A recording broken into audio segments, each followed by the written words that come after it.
মহান আল্লাহ প্রেরিত সর্বশেষ নবী এবং চূড়ান্ত নবী মানবতার মুক্তির দূত মুহাম্মদুর রাসূলুল্লাহ সাল্লাল্লাহু আলাইহি ওয়াসাল্লামের প্রতি আমরা একবার দরুদ পড়ে নিই। আল্লাহুম্মা সাল্লি আলা মুহাম্মদ ওয়া আলা আলি মুহাম্মদ কামা সাল্লাইতা আলা ইব্রাহিম ওয়া আলা আলি ইব্রাহিম ইন্নাকা হামিদুম মাজিদ।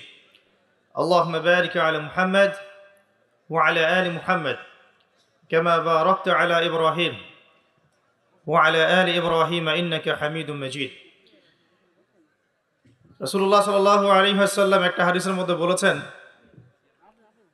যে সেই ব্যক্তির জন্য ধ্বংস যার সামনে রাসূলুল্লাহ সাল্লাল্লাহু আলাইহি ওয়াসাল্লামের নাম উচ্চারিত হয়েছে কিন্তু সে রাসূলের নাম শুনে দরুদ পাঠ করেনি। রাসূল বলছেন সেই ব্যক্তির জন্য ধ্বংস যার সামনে রাসূলের নাম উচ্চারিত হয়েছে কিন্তু নাম শুনে সে দরুদ পাঠ করেনি, সাল্লাল্লাহু আলাইহি ওয়াসাল্লাম বলেনি। আমরা কি ধ্বংস চাই? না। তাহলে আপনাদের মুখ বন্ধ কেন? বলেন সাল্লাল্লাহু আলাইহি ওয়াসাল্লাম। আর এই হাদিস থেকে একটা শিক্ষা নিয়ে নিতে হবে, যদি রাসূলের নাম শুনে দরুদ না পড়লেই এমন অভিশাপ নেমে আসে, যদি রাসূলের নাম শুনে দরুদ না পড়লেই এমন অভিশাপ নেমে আসে, তাহলে আমরা যদি সারা জীবন রাসূলের আদর্শের খেলাফ চলি পরকালে নাজাত পাবো কি? আমরা কি হাউজে কাউসারের পানি পাবো? শাফাআত কি পাবো? কবরের উত্তর কি দেয়া যাবে? আল্লাহ রাব্বুল আলামিন সূরা হাশরের ৭ নম্বর আয়াতে বলছেন, বা'দা আউযু বিল্লাহি মিনাশ শাইতানির রাজীম ওয়া মা আতাকুমুর রাসূলু ফাখুযুহু। রাসূলুল্লাহ সাল্লাল্লাহু আলাইহি ওয়াসাল্লাম তোমাদেরকে যা দিয়েছেন, মানে যা যা দিয়েছেন, যত কিছু দিয়েছেন, ফাখুযুহু সেটাকে গ্রহণ করো, সেটা রিসিভ করো, গ্রহণ করে নাও। ওয়ামা নাহাকুম আনহু ফান্তাহু। রাসূলুল্লাহ সাল্লাল্লাহু আলাইহি ওয়াসাল্লাম তোমাদেরকে যা যা থেকে নিষেধ করেছেন বিরত থাকো। তার মানে রাসূলুল্লাহ সাল্লাল্লাহু আলাইহি ওয়াসাল্লামের সুন্নাহ মোতাবেক জীবন গড়ো, তাহলে ইনশাআল্লাহ তাআলা সফল হওয়া যাবে। কথা ঠিক কিনা? এখন রাসূলের এই সুন্নাহ কি শুধুমাত্র শরীরের উপরে থাকবে? শুধুমাত্র কি নামাজের মধ্যেই থাকবে? শুধুমাত্র জিকির আজগার তাসবিহ তাহলিলের মধ্যেই থাকবে? শুধুমাত্র কি আমাদের ব্যক্তি জীবনেও থাকবে? নাকি জীবনের প্রত্যেকটা ক্ষেত্রেই সুন্নত বাস্তবায়ন করতে হবে? কোনটা? প্রত্যেকটা ক্ষেত্রে। যদি আমরা দাড়ি রাখি, রাসূলের সুন্নাহ মতো দাড়ি রাখি, মাশাআল্লাহ। আর আমি যুবক ভাইদেরকে রিকোয়েস্ট করব, যাদের দাড়ি নাই বা দাড়ি শেভ করছেন, আজকের লেকচারের পর থেকে দাড়ি আর শেভ করেন না, ইনশাআল্লাহ। ওয়াদা করছেন ইনশাআল্লাহ? এতে করে আপনি প্রতিদিন সকালবেলা উঠে রাসূলুল্লাহ সাল্লাল্লাহু আলাইহি ওয়াসাল্লামের সুন্নতকে জবাই করছেন। জবাই করছেন না? ধারালো অস্ত্র দিয়ে আপনি প্রত্যেকদিন সকালে উঠে রাসূলের সুন্নতটাকে কি করছেন? জবাই করছেন। কাজটা ভালো হবে কি? একটু আগে বললাম, রাসূলের নাম শুনে যদি দরুদ না পড়ে তাহলেই নবীজি বলছেন তার জন্য ধ্বংস হোক। জিবরাইল আলাইহিস সালাম এসে এই কথা বলেছেন, নবী সাল্লাল্লাহু আলাইহি ওয়াসাল্লাম বলছেন আমিন, দোয়া করছেন আমিন। মানে এটা একটা বদদোয়া। তো এটা কি ভালো দোয়া? বদদোয়া। তো দাড়িটা ছেড়ে দেই ইনশাআল্লাহ, আল্লাহ পাক তৌফিক দান করুন। আমিন। টাকনুর নিচে কাপড় পরা যাবে না, টাকনুর উপরে কাপড় তুলবো ইনশাআল্লাহ। ইনশাআল্লাহ। চুল কাটছেন যুবক ভাইরা, তো চুল কাটার সময় মেসি আর নেইমার স্টাইল কেন? রাসূলুল্লাহ সাল্লাল্লাহু আলাইহি ওয়াসাল্লামের সুন্নত বাবরি চুল নাই, রাখা যাবে? একটা হাদিসে আছে, যার চুল আছে সে যেন চুলের যত্ন নেয়। যার চুল আছে কি করে? সে যেন চুলের যত্ন নেয়। চুল চলে গেলে তো আর যত্ন নেওয়া যাবে? যাদের নাই তারা কি বাবরি রাখতে পারবে? যাদের আছে সুন্নত বাবরি রাখা যাবে না ইনশাআল্লাহ? আচ্ছা, সব সময় এটা বাধ্যতামূলক নয় আপনার জন্য, কিন্তু যদি সুযোগ থাকে আপনি রাখতে পারেন। ওই সুন্নত না রেখে যদি আপনি এখন তেলাপোকা ছাড় দেন তাহলে তো সমস্যা। তেলাপোকা ছাড় কি? হাদিসে একটা শব্দ আছে, কুজা করা। এটা মানে কি? মাঝখানে চুল থাকে এইভাবে লম্বা আর দুই পাশ ফাঁকা, এই চুল কাটাটাকে হাদিসে নিষেধ করা হয়েছে। এটা কি জানতেন? আপনারা জানেন না, আমি জানি। এভাবে চুল কাটাটাকে হাদিসে কি করা হয়েছে? নিষেধ করা হয়েছে। আর রাসূলুল্লাহ সাল্লাল্লাহু আলাইহি ওয়াসাল্লাম সবসময় একটা কথা বলতেন যে তোমরা ইহুদি খ্রিস্টানদের বিরোধিতা করবে। তোমরা ইহুদি এবং খ্রিস্টানদের কি করবে? বিরোধিতা করবে। তারা দাড়ি কেটে ফেলে, তোমরা দাড়ি ছেড়ে দিবে। তারা গোফ কেটে ফেলে, তারা গোফ ছেড়ে দেয়, তোমরা গোফ কেটে ফেলবে। আবার বলছে, তারা মুশরিকরা কি করে? মুশরিকরা দাড়ি ছেটে ফেলে, তোমরা দাড়ি ছেড়ে দিবে। আর তারা গোফ লম্বা করে, তোমরা গোফ ছেটে ফেলবে। সবসময় আমাদেরকে উৎসাহিত করা হয়েছে বিধর্মীদের সংস্কৃতির বিপরীত করার জন্য। আর আজকে আমরা কি করছি? ইচ্ছায় হোক আর অনিচ্ছায় হোক, জেনে হোক আর না জেনে হোক, আমরা কিন্তু বিধর্মীদের আদর্শ এবং কালচারগুলো ফলো করছি না ভাই? পোশাক আশাক, দেহের গঠন, চলাফেরা, কথাবার্তা, জীবনের লাইফস্টাইল, রুটিন, এগুলো কি মুসলিমদের মতো হচ্ছে না অমুসলিমদের মতো হচ্ছে? কোন মুসলিম যুবক কি ফজরের আজান শুনে নামাজ না পড়ে ঘুমাতে পারে? আবার দুপুর 12টায় ঘুম থেকে উঠতে পারে? দুপুর 2টায় নাস্তা করতে পারে? বিকেল সময়টা গার্লফ্রেন্ডের সাথে ঘুরতে পারে? আর সন্ধ্যাবেলায় বন্ধুদের সাথে আড্ডাবাজি করে, জুয়া খেলে, বারে সময় কাটিয়ে রাত্রে আবার এসে ইন্টারনেট চালাতে চালাতে 3টা 4টা 5টা বাজে, তখন ঘুমিয়ে যায়। এই হচ্ছে এখনকার যুব সমাজের আদর্শ। একটা অসুস্থ প্রজন্ম তৈরি করছি আমরা, অসুস্থ প্রজন্ম। বিগত মনে হয় 40-50 বছর থেকে একটা প্রজন্ম তৈরি হয়েছে বাংলাদেশে, স্পেশালি আমাদের মতো ইয়াং জেনারেশন যারা আছো, একটা অসুস্থ প্রজন্ম তৈরি হয়েছে। বাবাকে সালাম দিতে এদের লজ্জাবোধ হয়, ঘরে ঢুকে মাকে সালাম দিবে লজ্জা পায়, বাসা থেকে বের হওয়ার সময় দোয়া পরে বের হবে, মনে থাকে না। চুলটা কাটবে রাসূল সাল্লাল্লাহু আলাইহি ওয়াসাল্লামের মতো না, ওদের আদর্শ নেই। ড্রেস আপ, গেট আপ, পোশাক আশাক হবে ইসলামিক লেবাস, ওদের লজ্জা লাগে, মনে হয় যেগুলো এই যুগে মনে হয় চলে না। যদি ঢিলা ঢালা পোশাক পরি তাহলে আমি পিছিয়ে পড়ব, এটা মনে হয়। তারপরে দেখা যায় পাপকে তারা খুব একটা পাপ মনে করে না। জেনা ওদের কাছে পাপ নয়, ফ্রি মিক্সিং ওদের কাছে কোনো পাপ নয়, ছেলে মেয়ের অবাধ মেলামেশা ওদের কাছে কোনো পাপ মনে হয় না, এটা স্বাভাবিক মনে হয়। গার্লফ্রেন্ড বয়ফ্রেন্ড কালচার ওদের কাছে স্বাভাবিক মনে হয়। মাদকদ্রব্য অলমোস্ট এভরিবডি ওই প্রজন্মের মাদক, সিগারেট, গাঁজা, ইয়াবা, ফেন্সিডিল এগুলোর সাথে সম্পৃক্ত। ম্যাক্সিমাই পর্নোগ্রাফির সাথে সম্পৃক্ত। প্রকাশ্য গোপনে মোবাইলে, ইন্টারনেটে, বাসায়, ল্যাপটপে সবাই পর্ন দেখছে বসে বসে। হ্যাঁ, রাত্রে পর্ন দেখে সকালে নামাজ পড়তে আসে। তারপরে অপসংস্কৃতি, বিভিন্ন কনসার্টে এদেরকে পাবেন আপনি। বিভিন্ন এই যে পিকনিকের মৌসুম চলছে এখন, উচ্চস্বরে গান বাজনা বাজাবে, হ্যাঁ, ওখানে মাদকদ্রব্য সেবন করবে, সারা রাত জাগবে, ওখানে পাবেন আপনি এদেরকে। রাত 3টা 4টায় অ্যালার্ম দিয়ে থাকে যে আর্জেন্টিনা আর ব্রাজিলের খেলা আছে, এই জন্যে তাহাজ্জুদ উঠতে পারে না। পড়াশোনা করছে, কি পড়াশোনা করছে আল্লাহ ভালো জানেন। এবং এই পড়াশোনাগুলো দিয়ে দেশেরই বা কি উপকার হচ্ছে, আমি সেটাতেও প্রশ্ন তুলতে পারি। কতজন বিজ্ঞানী তৈরি করেছি আমি, কতজন আইনস্টাইন তৈরি হয়েছে। উচ্চশিক্ষার জন্য বাইরে যাচ্ছি, ডিগ্রিগুলো অর্জন করে দেশে আসছি, এসে বলছি আল্লাহ বলতে কেউ নাই। একটা অসুস্থ প্রজন্ম তৈরি করছি আমরা। মোবাইল এডিকশন, স্ক্রিন এডিক্টেড, সারাদিন ফোন নিয়ে দেখবেন ব্যস্ত। এবং ফোনে কিন্তু ভালো কিছু করছে না, খারাপ কিছুই করছে। ফ্রি ফায়ার খেলছে, পাবজি খেলছে। ফোনে জুয়াও খেলা হয় এখন। ফোনে এখন জুয়াও খেলা হয়। এক জায়গায় গোল হয়ে বসে আছে, জিজ্ঞাসা করবেন কেন, ইনভেস্টিগেট করে দেখবেন লুডো খেলছে। লুডো, এই লুডো নামে যে একটা গেম আছে আমরা জানতামই না, ভাবতাম যে একসাথে গোল হয়ে বসে কি করে এরা। একদিন এক যুবক বলল যে লুডো খেলে।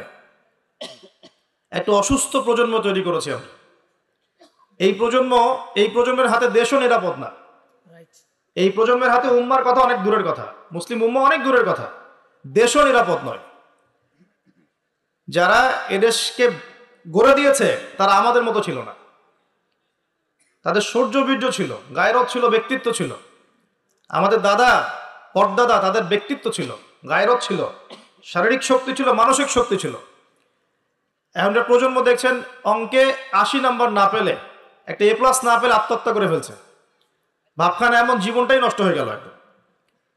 একটা A+ পায় নাই, আত্মহত্যা করে ফেলছে, ওর দ্বারা আপনি উম্মার বিজয় কামনা করছেন। একটা অসুস্থ প্রজন্ম তৈরি করছি আমরা। খুব গড় করে খেয়াল করে দেখেন আপনার আমার সন্তানদের জন্য কোন পরিবেশ রেখে যাচ্ছে। সবখানে পর্নোগ্রাফি।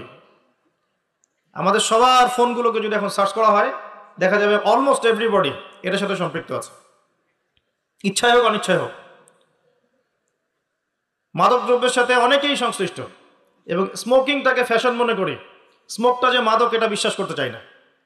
খুব কম ইয়াং জেনারেশন পাওয়া যাবে যাদের অ্যাফেয়ার নাই, হারাম অ্যাফেয়ার, বয়ফ্রেন্ড গার্লফ্রেন্ড কালচার নাই, খুব কম পাওয়া যাবে। খুব কম ছেলে পেলে পাবেন আপনি যারা হারাম মিউজিক শোনে না।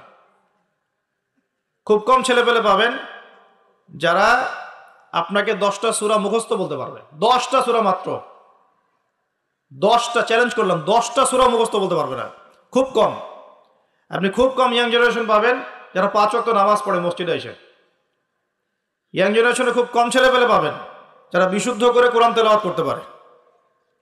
অনেক সময় দেখা যায় আফসোস, অনেকে শায়েখ টাইটেল দিয়ে বসে থাকে, কোরআন তেলাওয়াত করতে জানে না। বিশ্বাস করছেন না? আমার সামনে বসায়, ওলামায়ে কেরামদের সামনে বসায় দিয়েন। বিশুদ্ধ করে কোরআন তেলাওয়াত করা শিখতে হবে তাকে আরো 1 বছর মক্তবে গিয়ে। তারপরে পড়তে হবে আরবি ব্যাকরণ, তারপর আরবি বালাগাত, উসুল, তারপরে আকীদা, হাদিস, ইবারত, ফিকহ, উসুল হাদিস। এই সাবজেক্টগুলো কভার করার পরে ইফতা দিতে হবে, ইফতা, তারপর হবে মুফতি। এত পড়াশোনার এখন প্রয়োজন হয় না, সবাই ইন্টারনেট শায়েখ। এখন বিশুদ্ধ করে কোরআন তেলাওয়াত করতে পারছে না, স্টেজে উঠে বলছে অমুক মুফতিকে ডাকো, তমুক মুফতিকে ডাকো, বাসে বসবো। এই ফিতনাগুলো বন্ধ করতে হবে। কনস্ট্রাকটিভ পড়াশোনা দরকার। আমাদের যুব সমাজের কতজন ছেলে পেলে বিশুদ্ধ করে কোরআন তেলাওয়াত করতে পারে এটা জরিপ করে দেখেন। যারা পারে তাদের পড়াগুলোকে ওস্তাদদের সামনে শোনান, দেখবেন কতগুলো ভুল বের করা যায়। শুধু কোরআন তেলাওয়াতের কথাই বললাম, আর সিলেবাস তো অনেক গভীর। আজকে থেকে 10 বছর আগে মনে করতাম অনেক জানি, এই 10 বছর পরে এসে দেখছি যে আসলে এমন এক সাগরে ডুব দিয়েছে আমি কিছুই জানি না এখন। ইসলাম এত গভীর একটা সমুদ্র, ইসলামের জ্ঞান, যে মনে হচ্ছে আমি 2% জ্ঞান অর্জন করতে পারিনি আজ পর্যন্ত। বিশ্বাস করেন, মন থেকে কথাটা বললাম। যত গভীরে যাবেন আপনি মনে হবে আপনি জাহেল। কি বলবো আপনাদেরকে, আমার তো বলার যোগ্যতাই নাই। আর এমনও ব্যক্তি দেখছি ওয়াজ মাহফিলের মঞ্চগুলোতে এসে কসম আল্লাহর বিশুদ্ধ করে কোরআনের একটা আয়াতও তেলাওয়াত করতে পারে না, শায়েখ লকব দিয়ে বসে আছে, বাহাসের জন্য মানুষকে ডাকছে। কোথায় ধর্ম চলে গেছে বাংলাদেশে! আর সাধারণ মানুষ তো সব বোঝে না। ওলামায়ে কেরাম যারা আছেন তাদের কথা সবার কাছে পৌঁছাচ্ছে না। তো এই ইন্টারনেটটা সবসময় উপকার করে নাই, অনেক সময় অনেক ক্ষতিও করেছে। কিছু কিছু ভালো জিনিস পাচ্ছেন ইউটিউবে, ফেসবুকে, হয়তো এগুলো যথেষ্ট না, কিন্তু এর মধ্য দিয়ে আপনি অনেক খারাপ জিনিসও পেয়েছেন। এমন অনেক ফিতনা ছড়িয়ে গেছে যেগুলো আসলে শক্তভাবে প্রতিহত করা দরকার ছিল। কে করবে প্রতিহত? যাদের কাছে ক্ষমতা আছে তাদের উচিত এগুলো প্রতিহত করা। আল্লাহ তৌফিক দান করুন। দ্বীন ইসলাম হুমকির মুখে পড়ছে। একটা অসুস্থ প্রজন্ম তৈরি করে যাচ্ছি আমরা। আমাদের বাচ্চারা, এই যে মেয়ে বাচ্চাগুলো, সুবহানাল্লাহ, আমরা তো ঢাকার মানুষ, এখন পোশাক বলতে আর কোনো পোশাক নাই। মানে পোশাক মানে ছেলে যা পরে মেয়েও তাই পড়ছে। যে কাপড়গুলো বাসায় পরে থাকে ছেলেরা, ছেলে মানুষরা যেই কাপড়গুলো বাসায় পরে থাকে সেই কাপড় পরে মেয়েরা বাইরে গিয়ে শপিং করছে। বাইরে গিয়ে, বিশ্বাস করছেন না কথা? যে কাপড়গুলো আমরা বাসায় পরি, জিন্স, এই যে ভিতরের স্যান্ডো গেঞ্জি বলি না, ছোট যে গেঞ্জিটা আমাদের গায়ের সাথে লেগে থাকে, কি বলেন? স্যান্ডো গেঞ্জি বলেন না? হ্যাঁ, এই টাইপের। আর এই শীতকালে আমরা যে একটা ইনার পরি নিচে, যেটা আমরা অনেক সময় খেলাধুলার ক্ষেত্রে ইউজ করে, ভিতরে পরে একটা ইনার বলে। তো এগুলো পরে বাইরে মেয়েরা চলছে। একটা ছেলে মানুষেরই তো লজ্জা লাগে এগুলো পরে ঘুরতে। আপনি কি আপনার খালি গা হয়ে বা স্যান্ডো গেঞ্জি পরে বাইরে পাবলিকলি আসতে লজ্জাবোধ করেন না একটু? আপনি অবশ্যই উপরে একটা শার্ট পরেন, অথবা একটা জ্যাকেট পরেন, বা একটা চাদর পরেন, বা একটা পাঞ্জাবি বা জুব্বা পরে আসেন, তাই না? ভিতরের কাপড় পরে মেয়েরা বাইরে ঘুরছে এখন। এই পরিবেশে আপনার মেয়ে যখন যাবে, 5 বছর 10 বছর মনে করেন বাসায় ছিল, ভালো তরবিয়ত দিয়েছেন, এখন বাইরে তো যেতে হবে, স্কুলে যাবে বা মাদ্রাসায় যাবে, ও যখন এই পরিবেশটা দেখবে ওর কাছে মনে হবে আমি দুঃস্বপ্ন দেখছি। এমনও পোশাক আছে যে পোশাকগুলো পরে ঘুরে বেড়ায় আমাদের বড় বড় শহরের মেয়েরাই, যে পোশাকগুলো পরার পরেও তাদের গায়ের ভিতরের কাঠামো দেখা যায়। এখন এই প্রশ্ন করার এই অহেতুক প্রশ্ন করার দরকার নাই যে আপনারাও কি তাহলে দেখেন নাকি, এই প্রশ্ন করার দরকার নাই, এটা বেয়াদবি প্রশ্ন। মূল কথা হচ্ছে ঘটনা সত্য কিনা, এটা হচ্ছে কথা। কারণ সবাই চোখ নিয়ে চলাফেরা করে, আর চোখ তো আর আকাশের দিকে উঠায় আপনি হাঁটতে পারবেন না, পারবেন? আর জমিনের দিকে তাকায় তো আপনি হাঁটতে পারবেন না, আপনাকে তো এদিকে তাকাইতেই হবে, ডানে বামে যেদিকে তাকাবেন সেদিকে এগুলো দেখতে পারবেন। এরকম পরিবেশে আমাদের মেয়েরা বড় হচ্ছে। বিশ্বাস করেন ম্যাক্সিমাম মেয়ে কোরআন বিশুদ্ধ করে তেলাওয়াত করতে পারে না, 5 ওয়াক্ত নামাজ পড়তে জানে না, ওযুর ফরজ কি জানে না। এমনকি এমন কিছু প্রশ্ন আসে আমাদের কাছে অনলাইনে যে ভাবি যে এত বেসিক প্রশ্ন মানুষ জানে না, এত বেসিক প্রশ্ন। মনে করেন প্রশ্ন করছে যে নামাজে সুবহান রাব্বিয়াল আ'লা এটা বাদ দিয়ে অন্য কোন তাসবিহ পড়লে হবে কিনা। এটা খুব কমন একটা বেসিক প্রশ্ন না? এর উত্তর কে না জানে? তো কোন জায়গায় আছি দেখেন। একটা সময় ছিল, আমি হিস্ট্রির অনেক গভীর ছাত্র, আন্দালুসিয়া একটা সময় ছিল, ওই সময় প্রত্যেক ঘরে ঘরে একজন করে হাফেজা মেয়ে পাওয়া যেত। হ্যাঁ, ঘরে ঘরে শুধু হাফেজা না, মুহাদ্দিসা মেয়ে পাওয়া যেত। কোনো কোনো ক্ষেত্রে মেয়েরা ফকিহ হয়েছে। এখন দেখবেন বেসিক ওজুর মাসআলা, গোসলের মাসআলা, হ্যাঁ ফরজ গোসলের মাসআলা, নামাজের ফরজ ওয়াজিব, হায়েজ নেফাসের মাসআলা, এই বেসিক মাসআলাগুলো আমাদের তরুণ প্রজন্ম জানে না। অথচ এদিকে পড়াশোনা করেছে 20 বছর 25 বছর। কোথায় পড়াশোনা করলেন আর কি শিখলেন? আর এত টাকা পয়সা খরচই বা কেন করলেন এর পিছনে? আমরা তো বলছি না যে জেনারেল শিক্ষায় শিক্ষিত হবেন না, কিন্তু ইসলামিক শিক্ষাকে বিসর্জন দিয়ে কি জেনারেল শিক্ষায় শিক্ষিত হতে হবে? ইসলামিক শিক্ষার কোনো দরকার নাই, দুনিয়ায় সবকিছু। আর জেনারেল শিক্ষায় শিক্ষিত হয়ে আপনি কি সত্যি আপনার শিক্ষা দিয়ে দেশ এবং জাতির খেদমত করছেন, নাকি একটা সার্টিফিকেটের জন্য আপনি দৌড়াচ্ছেন? নিজের মনকে, বিবেককে প্রশ্ন করবেন সততার সাথে, আয়নার সামনে দাঁড়িয়ে, সত্যি কি আপনি আপনার জ্ঞান দিয়ে সমাজের কোনো খেদমত করেছেন কিনা, নাকি আপনি জ্ঞানটা অর্জন করতে চাচ্ছেন শুধুমাত্র একটা সার্টিফিকেট অর্জন করা, সার্টিফিকেট দিয়ে একটা জব না হলে বিয়ে হবে না, বিয়ে না হলে মেয়ে দিবে না, মেয়ে না দিলে আমি তো জীবনে কিছুই করতে পারলাম না। এই তো জীবন চক্রটা তো এমনিই চলছে। তরুণ প্রজন্মকে আমি প্রথমে রিকোয়েস্ট করব যে একটা আয়াত দিয়ে আলোচনা শুরু করেছি। প্রিয় ভাইয়েরা এবং বোনেরা, আল্লাহ পাক বলেছেন ওয়ামা আতাকুমুর রাসূলু ফাখুযু। আল্লাহর আদেশ এটা, যখন আল্লাহ পাক কোনো আদেশ করেন সেটা কিন্তু ফরজ হয়ে যায়। আল্লাহর আদেশ কি হয়? আল্লাহ যখন কোনো আদেশ করেন সেটা কি হয়? ফরজ। আল্লাহ পাক বলেছেন ওয়ামা আতাকুমুর রাসূল ফাখুযু। রাসূলুল্লাহ সাল্লাল্লাহু আলাইহি ওয়াসাল্লাম যা তোমাদেরকে দিয়েছেন, যে সুন্নাহগুলো দিয়েছেন সেগুলো গ্রহণ করো। ওয়ামা নাহাকুম আনহু ফান্তাহু। রাসূল যা থেকে নিষেধ করেছেন দূরে থাকো। দুটো জিনিস পাচ্ছেন, যা দিয়েছেন নিতে হবে, যা নিষেধ করেছেন ছাড়তে হবে। শুধু যা দিয়েছেন নিব, যা নিষেধ করেছেন ছাড়বো না, এটাও কিন্তু হলো না। যা দিয়েছেন নিতে হবে, যা ছাড়তে বলেছেন কি করতে হবে? ছাড়তে হবে। আপনাকে দাড়ি ছাড়তে বলেছেন, ছেড়ে দেন। গোফ কেটে ফেলতে বলেছেন, কেটে ফেলেন। দুটোর উপর আমল হয়ে গেল। ঘুমাচ্ছেন আপনি, কেন মিউজিক শুনতে শুনতে আপনি কানের মধ্যে হেডফোন দিয়ে ঘুমিয়ে যাবেন? এটা কি রাসূলের সুন্নাত হলো নাকি? সুন্দর করে ওযু করবেন, এই রাত্রে থেকে আমল শুরু করেন ইনশাআল্লাহ। আজকে থেকে সুন্দর করে ওযু করবেন, যদি পসিবল হয় সূরা মুলক তেলাওয়াত করবেন। কোন সূরা? তাবারাকাল্লাযী বিয়াদিহিল মুলক ওয়া হুয়া আলা কুল্লি শাইইন কাদির। এই সূরাটা রাতে তেলাওয়াত করতে বলেছেন আল্লাহ পাক, খেয়াল করে দেখেন। এবং ফজিলত বলা হয়েছে এই সূরার তেলাওয়াত ইনশাআল্লাহ আপনাকে কবরের আযাব থেকে বাঁচাবে। এটা হাদিস আছে কিন্তু। আর একটা লিংক আপনাকে দেই, একটু মনোযোগ দিবেন।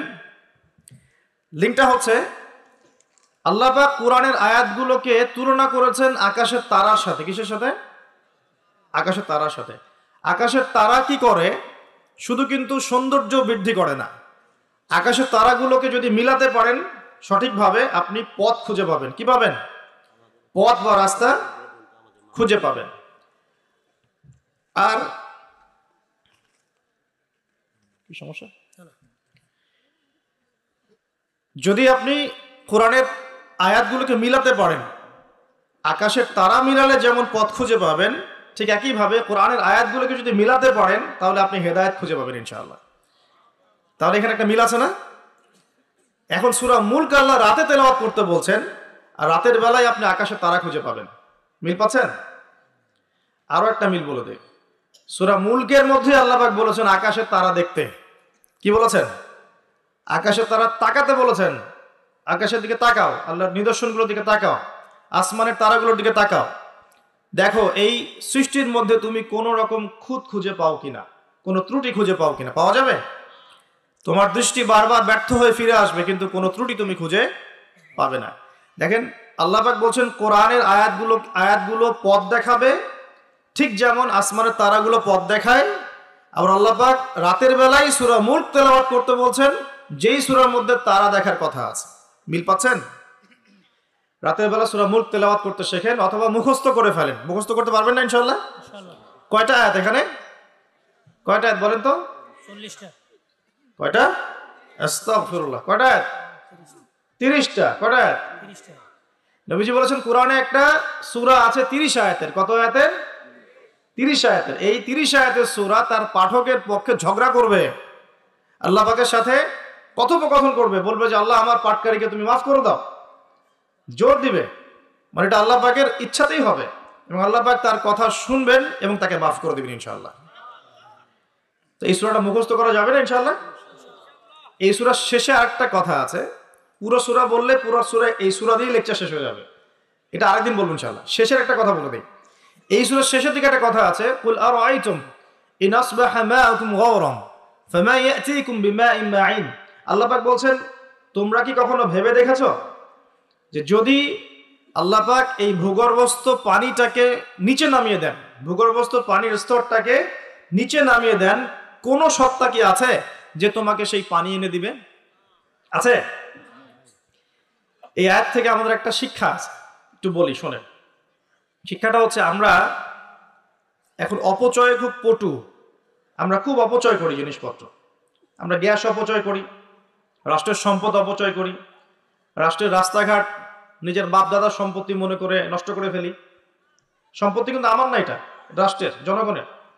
আপনি রাষ্ট্রের সম্পত্তি নষ্ট করতে পারেন না, আপনাকে কিন্তু জবাব দিতে হবে।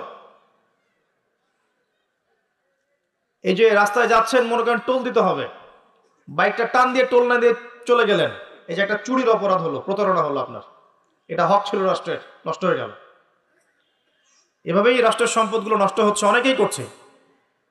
এটা করা যাবে না। এই যে পানি অপচয় করছি আমরা, গ্যাস অপচয় করছি, কোনো কোনো ক্ষেত্রে আমরা আমাদের হায়াতও অপচয় করছি, করছি না? হায়াত অপচয় করছি না, সময় হায়াতও অপচয় করছি, আমাদের যৌবন অপচয় করছি। অপচয়ে পটু একটা জাতিতে পরিণত হয়েছি আমরা আর কি। আল্লাহ মাফ করুক আমাদেরকে। আল্লাহ পাক দেখেন, আল্লাহ পাক বলছেন পানির স্তর কিন্তু নিচে নেমে যেতে পারে, যদি নিচে নেমে যায় আল্লাহ ছাড়া কে আছে পানি নিয়ে আসবে তোমাদের জন্য? এই পানি অপচয় করতে করতে করতে করতে এখন পানির স্তর নিচে নেমে গেছে অলরেডি। ঢাকা সহ বাংলাদেশের, ঢাকা স্পেশালি এর পানির যে লেয়ার এটা নিচে নেমে যাচ্ছে দিন দিন। খবর আছে আপনার? সারা দিন, একদিন 24 ঘন্টায় পুরো ঢাকা শহরের প্রত্যেকটা বাথরুমে যত গ্যালন গ্যালন পানি অপচয় হয়, এগুলোকে সংরক্ষণ করা গেলে বাংলাদেশে পানির অপচয়, পানির কোনো সংকটই থাকতো না। এখন মনে হচ্ছে পানি তো অনেক, সমস্যা নাই, পানি চলে যেতে কয়দিন সময় লাগবে? নদীগুলো শুকিয়ে যাচ্ছে না? আগের মতো পানি আছে নদীতে? নদীগুলো শুকাচ্ছে না? অপচয় এমন একটা কাজ, যখন একটা জাতি অপচয় করে তখন তাদের উপর থেকে বরকতটা উঠে যায়। কি উঠে যায়? বরকত। আমরা অপচয়টা বন্ধ করে দিই, আল্লাহ পাক তৌফিক দান করুন। আমাদের অপচয়টা দেখাচ্ছে, একটু দেখেন। আমরা মাশাআল্লাহ মসজিদে যাই, গিয়ে মাশাআল্লাহ আমরা ট্যাপটা ছাড়ি, আর যার ইমানের জোর যত বেশি তার ট্যাপের স্পিডও মাশাআল্লাহ তত বেশি। ঠিক আছে, পানি পড়তে থাকে দেদারসে। এক বালতি পানি দিয়ে আমরা ওযু করি, এক বালতি পানি দিয়ে আমরা একজন ওযু করি। খেয়াল করে দেখেন, এখন যদি মসজিদে নামাজ পড়তে আসে 500 জন মুসল্লি, 500 বালতি পানি খরচ করে ফেলেছে। উমর রাদিয়াল্লাহু আনহুর যুগ হলে এই মুসল্লিরা মাইর খেত। উমর রাদিয়াল্লাহু আনহুর যুগটা থাকলে এখন এই মুসল্লিদেরকে পিটানো হইতো। ওখানে প্রশাসন থাকতো, কতটুকু পানি খরচ করতো দেখার জন্য। এটা কি অপচয় মনে হচ্ছে না আপনার কাছে? এক বালতি পানি দিয়ে রাসূল সাল্লাল্লাহু আলাইহি ওয়াসাল্লাম এক বালতিরও কম পানিতে গোসল করতেন। সহিহ বুখারী পড়ে দেখেন, নবী সাল্লাল্লাহু আলাইহি ওয়াসাল্লাম এক বালতিরও কম পানি দিয়ে গোসল করতেন। আর আমরা ওযুই করি এক বালতি পানি লাগে, আধা বালতি পানি লাগে। আর এই শহরগুলোতে যে শাওয়ার ছেড়ে দিলাম, ব্যাস পড়ছে পানি 1 লিটার, 10 লিটার, 15 লিটার, 20 লিটার গোসল করতেছে। আর মহিলা ঢুকলে তো কথাই নাই, 40-50 লিটার পানিও চলে যেতে পারে। এই যে পানির অপচয়, এটা লেকচারে বলবো ভাবছিলাম, সুযোগ পাচ্ছিলাম না, আজকে মনে পড়েছে বলে দিলাম যে পানির অপচয় করেন না। আল্লাহ পাক কিন্তু পানির নিয়ামত নিয়ে নিতে পারেন, পানির স্তর নিচে নেমে যেতে পারে, কিন্তু আল্লাহ পাক আমাদেরকে বোঝার তৌফিক দান করুন। শুধু পানি না, কোন সম্পত্তিরই অপচয় করবেন না, ব্যক্তিগতও না, রাষ্ট্রেরও না। সম্পত্তি সঞ্চয় করার চেষ্টা করেন ইনশাআল্লাহ, তাহলে সামনের যে দিনগুলো আসবে কঠিন, ওই সময় ইনশাআল্লাহ লাভ হবে আমাদের। কঠিন দিন যে সামনে আসছে, এটা কি বিশ্বাস করেন না? বিশ্বাস করার দরকার নাই, যখন আসবে তখন বুঝেন। এখন শোনেন, যুবক ভাইদেরকে বলছিলাম এবং যুবতীদেরকেও বলছি, স্পেশালি ইয়াং জেনারেশন বেশি, তার তোমাদেরকে বলছি, আল্লাহ পাকের এখানে দুইটা কথা আছে। একটা কথা, রাসূলের আদেশ যা যা আছে মানতে হবে, নিষেধ যা যা করেছেন বর্জন করতে হবে। স্টার্ট করেন ঘুম থেকে। ঘুমানোর সময় আপনি সূরা মুলক পড়েন।